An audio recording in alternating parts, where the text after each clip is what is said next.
series of computer-aided manufacturing. I am Neha Joshi, Assistant Professor in Mechanical Engineering Department at LG Institute of Engineering and Technology. Let's start our fifth chapter, that is Flexible Manufacturing System.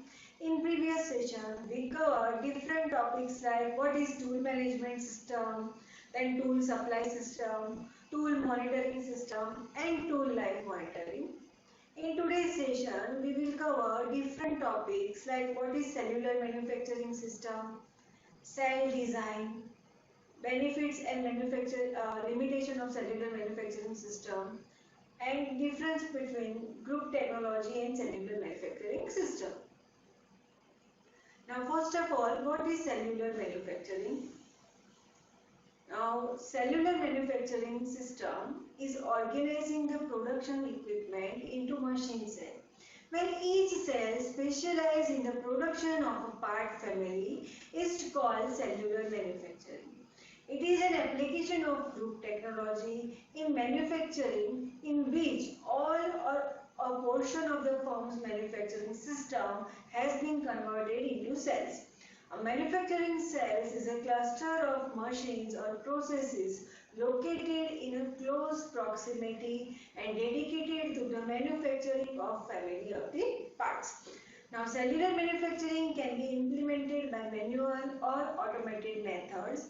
Cellular manufacturing, which is actually an application of group technology, has been described as a stepping stone to achieve world-class manufacturing status. Main objective of cellular manufacturing is to design cells in such a way that some measures of performance is optimized. This measure of performance could be productivity, cycle time, or some other logistic measures. Measures in the practice include pieces per man hour, unit cost, on-time delivery, lead time, defect rates, and percentage of parts made cell complete. Cellular manufacturing is a hybrid system that links the advantages of job shop with the product layout of the continuous flow line. The cell design provides for quick and efficient flow and the high productivity associated with the assembly lines. Now here in the diagram you can see cellular manufacturing layout. In this diagram you can see how different machines are arranged to form a cell. There are three cells. Cell 1 consists 2 lathe machines, milling, drilling and grinding machine, as you can see in the diagram. Cell 2 consists of lathe, milling and grinding machine, and cell 3 consists lathe, milling and drilling machines. Now part families are received, then go to the particular cell for the manufacturing, then assemble and ship to the customer. Now here in this diagram, you can see cell 1 consists of 5 different machines which is responsible for the production of part family A. Cell 2 consists of 4 different machines which is responsible for the production of part family B. And cell 3 consists of 5 different machines which is responsible for the production of part family C.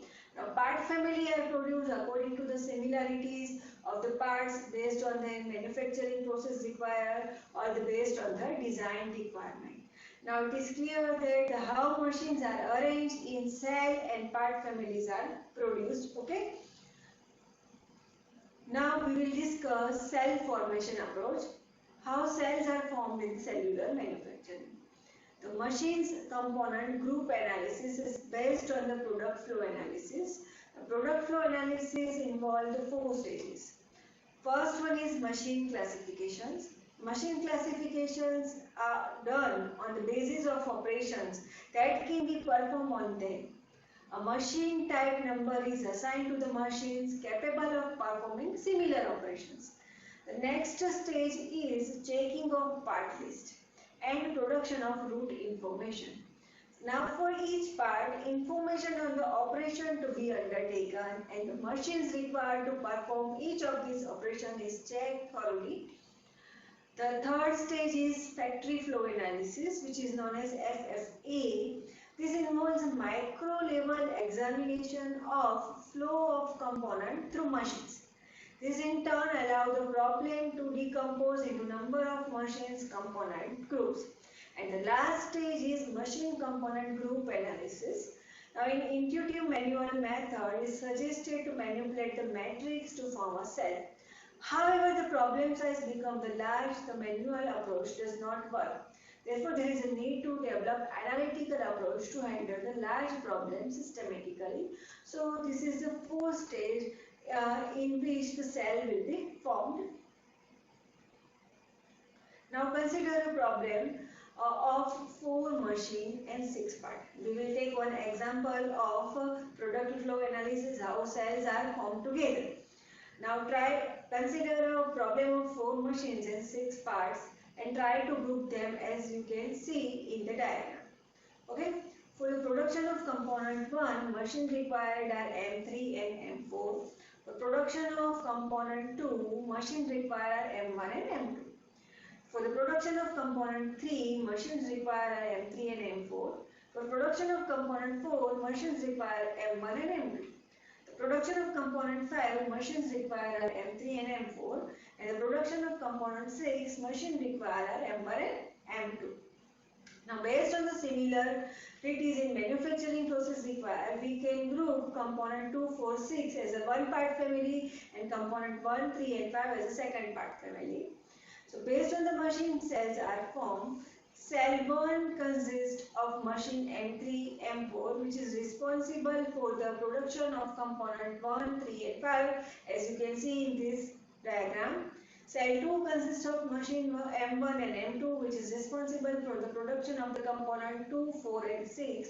And now from this example, we can understand how cells are designed and formed for the manufacture of a particular part family. Okay. So now we will discuss about cell design. Okay.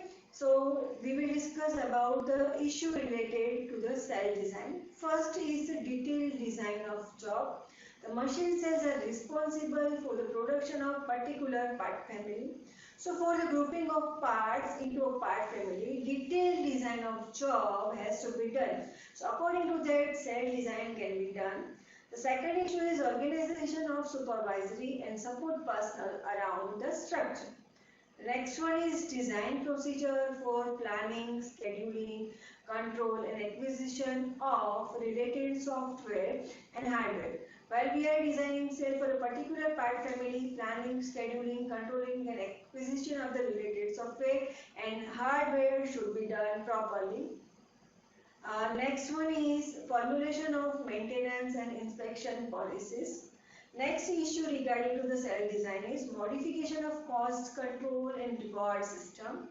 And last one is outline procedure for interfacing with the remaining manufacturing system in terms of workflow and information whether computer controlled or not. Now we will discuss about the evaluation of design decision. Now, evaluation of cell design is based on the two criteria. That are first one is the system structure and second one is system operations. Now, we will discuss the typical consideration related to the system structure. First one is equipment, tooling and investment. It should be low. Second one is equipment relocation cost. The equipment relocation cost will be low as possible. Material handling cost, third one is material handling cost, it must be low. Then floor space requirement. Now floor space requirement for the cell design is must low and the extent to which part are completed in a cell. Now almost a part are completed in less time. Okay, so extent to which parts are completed in a cell must be high. And flexibility, okay, in terms of product variety should be high. Now we will discuss evaluation of cell system design are incompletely unless related to the operation system. Now few typical performance variables related to system operations are equipment utilization. Now equipment utilization must be high. All the equipment must be utilized very effectively. Then work in process inventory. Okay, so work in process inventory should be low. queue length at each workstation. Okay, so queue length at each workstation must be short. Job throughout time it must be short, and job lateness it must be short. Now we will discuss benefits of cellular manufacturing. Now first benefit is flow time are reduced. Then second one is save process time. Third one is reduction in inventories. Fourth benefit is rush orders can be produced without much problem. Okay, we can produce on demand jobs, okay, without much problem because we created a cell for particular part family. Now employees feel empowered and derive job satisfaction because they have to look out at the each cell. Okay, and the last benefit is multiple operations get done in a single cell. Now we will discuss about the limitation of cellular manufacturing. So first limitation is issues like placement of bottleneck machines are need to be addressed during the cell formation. Arrangement of machine tool form a cell is very difficult. So it is a very difficult task to arrange the different machine in a single cell. Okay. Next one is machine may require their own individual stocks of material. And last limitation is inadequacy in employee education, training and involvement could come in the way of proper implementation. Highly trained manpower is required for the cellular manufacturing. So these are the limitations of cellular manufacturing. Now we will discuss difference between group technology and cellular manufacturing. Now group technology is a manufacturing philosophy which is in which similar parts are identified and grouped together to take advantages of their similarities in design and production. While cellular manufacturing is organizing the production equipment into a machine cells where each cell specializes in the production of part family. So on the other end word, we can say cellular manufacturing is an application of group technology in which dissimilar machines or processes have been arranged into cell, each of which dedicated to production of part, product family or limited group family. So this is what about the cellular manufacturing, how cells are formed in the cellular manufacturing, and it is used in flexible manufacturing. Now, thank you for watching this video.